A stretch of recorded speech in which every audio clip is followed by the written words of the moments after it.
Amém, queridos irmãos, chegamos à sexta-feira, primeira semana de uma nova série do Alimento Diário intitulada Palavra, Vida e Edificação. O título do primeiro volume é Não Desperdice o Seu Tempo e o título da primeira semana, Uma Visão de Águia. O título da sexta-feira, A Palavra que traz a revelação do mistério. O versículo é Efésios capítulo 3, versículos 3 e 4.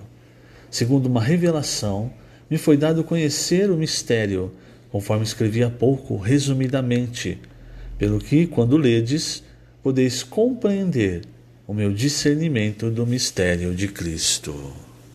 Senhor Jesus, obrigado, Senhor, por mais um dia. Que nesse dia, Senhor, mais uma vez o Senhor possa nos conceder a sua graça, a sua misericórdia. Sem elas, Senhor, não existimos, sem elas não podemos avançar.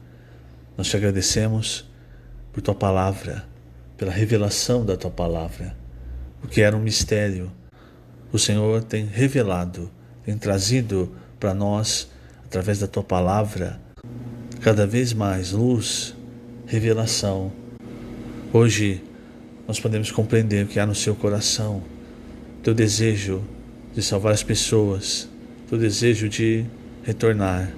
Por isso, Senhor, dia a dia nós te rogamos, humildemente, continua abrindo para nós o seu coração, revelando o que está na tua palavra, os teus caminhos, mostrando-nos a direção em que andar.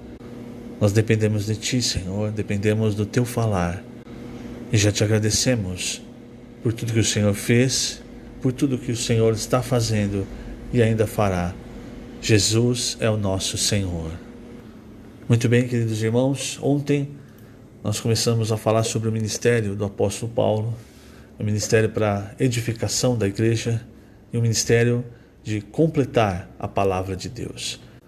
É por isso que Paulo, no capítulo 3 de Efésios, ele no versículo 2 diz: se é que tendes ouvido a respeito da dispensação da graça.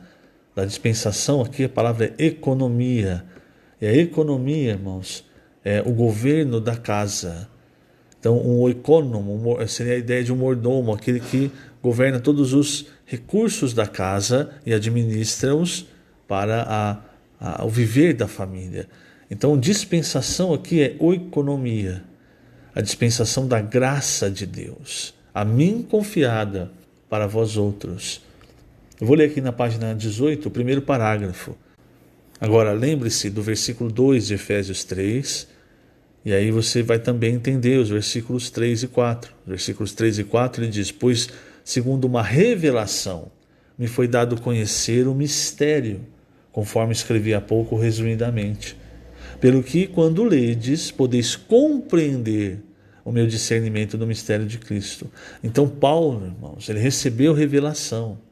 E essa revelação ele entregou para as igrejas. Isso faz parte da economia de Deus. Se o mistério não é revelado, se nós não compreendemos o plano de Deus, então nós não conseguimos servir adequadamente. Por isso, a necessidade de revelação da palavra. Então veja, página 18, primeiro parágrafo. Paulo foi encarregado por Deus da governança de sua casa. É o que nós havíamos falado agora. A questão da economia de Deus. A governança da casa de Deus está sempre relacionada com a palavra. E essa palavra tem de proceder da revelação do mistério de Cristo. Se Cristo não revelasse seu mistério, Paulo nada teria para ministrar à igreja. A revelação que Paulo recebeu refere-se às insondáveis riquezas de Cristo, as quais são dispensadas mediante o ministério da palavra, ou seja, a palavra profética. A palavra profética será necessária até o Senhor voltar. Não temamos que ela possa se esgotar. Não precisamos nos preocupar, pois quem revela a palavra a ser dispensada é o Senhor. É preciso sim ser fiel para não proferir palavras próprias, mas depender totalmente da revelação do Senhor, que dispensa suas insondáveis riquezas à igreja por meio de seu canal. Então, quando você entende isso, você também entende o que Paulo falou para Timóteo na sua primeira carta, quando ele enviou Timóteo para Éfeso. Paulo, irmão, ele recebeu a revelação do mistério de Cristo. E essa revelação do mistério de Cristo, a revelação da economia de Deus, ela traça, irmãos, uma linha para nós, um caminho para nós. E o que estava acontecendo em Éfeso? No começo da semana eu falei, a palavra de Deus, ela não é para ser meramente estudada, discutida, apreciada, mas obedecida, seguida. E em Éfeso, então, quando Paulo escreve a Timóteo, você percebe que ali estavam misturando as palavras que Paulo havia dito, as palavras da economia de Deus, do plano de Deus, com fábulas, genealogias, ou seja, é como se estivessem gerando outros caminhos que não iam produzir, não estavam produzindo a economia de Deus na fé dos irmãos, dentro dos irmãos. Por isso Paulo disse, no versículo 3 de 1 Timóteo, eu te roguei que permanecesses ainda em Éfeso para admoestares a certas pessoas a fim de que não ensinem outra doutrina, nem se ocupem com fábulas, genealogias sem fim, que antes promovem discussões do que o serviço de Deus na fé. Você entende, irmão? Então, aqui alguns podem acusar o apóstolo Paulo de estar querendo simplesmente monopolizar a palavra. Quer dizer, se não é o meu ensino, então, é como se dissesse assim, se não é o meu ensino, então não serve para nada. Essa, irmãos, é a maneira de Satanás mostrar as coisas para você. É a mesma coisa que ele fez com Eva. Deus disse, não come dessa árvore, vai morrer. Satanás diz, é certo que não morrereis. Entende? Ele inverte as coisas. Ele dá uma outra visão. E as palavras sutis, lisonjeiras, como nós vamos ver um pouco mais à frente aqui no dia de hoje, elas acabam derretendo o coração das pessoas. Aí, irmãos, as pessoas preferem muitas vezes acreditar na mentira travestida de verdade do que na palavra que gera a economia de Deus. Olha o que Paulo fala, veja, no versículo 5, e é provável que ele já tivesse começado também a ser acusado de coisas que nós estamos vendo, de acusações que nós estamos vendo hoje, com relação a monopolizar a palavra e tal. Tanto é que ele fala assim no versículo 5, olha só, o intuito da presente admoestação, veja só, irmãos, se coloque agora, coloque no sentimento do apóstolo Paulo, e veja também o que está acontecendo hoje no nosso meio. O intuito da presente admoestação visa o amor, que procede de coração puro. Quer dizer, o que procede de coração puro? Não tem segunda intenção, não quer ganhar as pessoas para si. Então procede de coração puro, consciência boa e fé sem hipocrisia. Então esse era o apóstolo Paulo, irmãos. E o que acontecia naquela época, nós precisamos tomar cuidado, se não está acontecendo hoje, se nós não estamos entrando na mesma onda.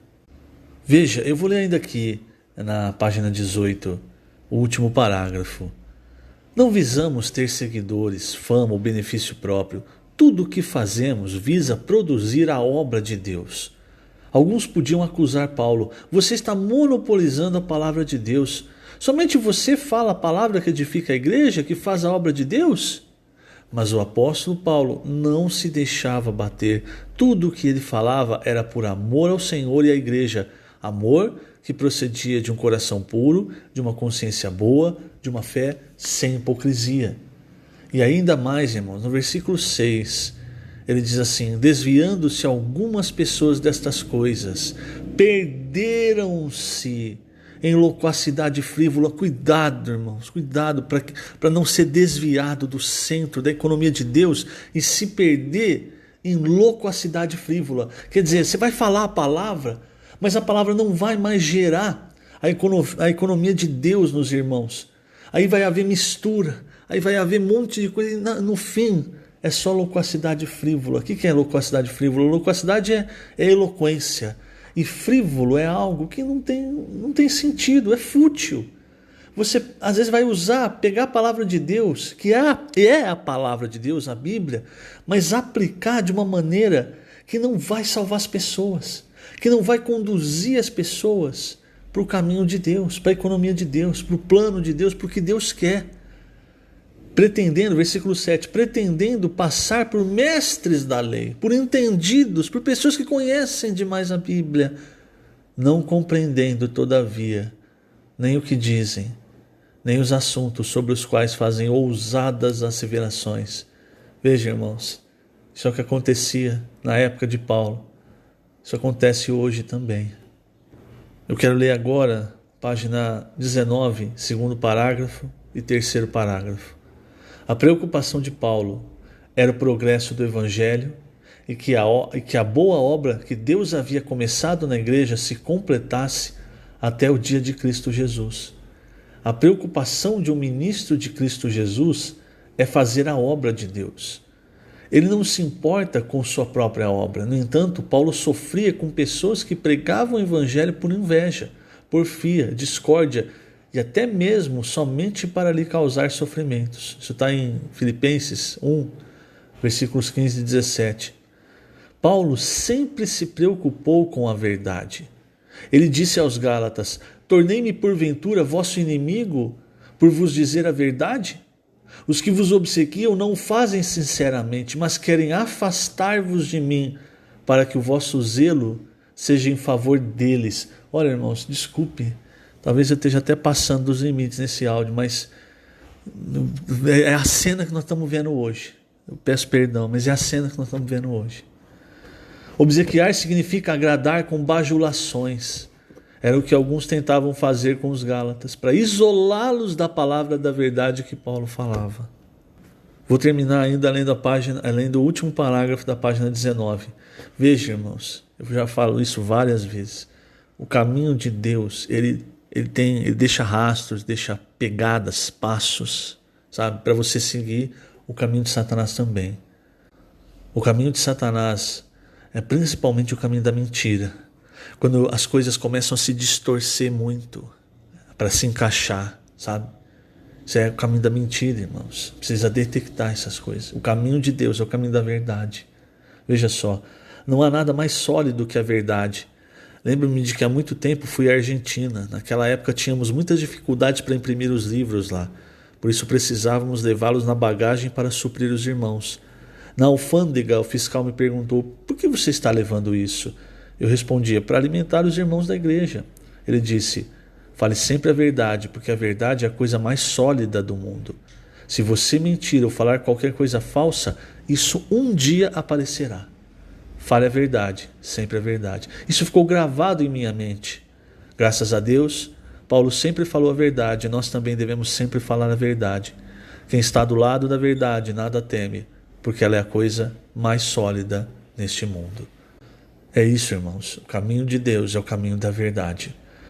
O caminho de Satanás envolve muitas outras coisas, incluindo principalmente mentira. Então, se há mentiras, irmãos, não é o caminho de Deus. Isso nós precisamos perceber. Que o Senhor te abençoe grandemente nesse dia. Lembrando, estamos colocando essas gravações no canal do YouTube da Igreja em Ribeirão Preto. Jesus é o Senhor.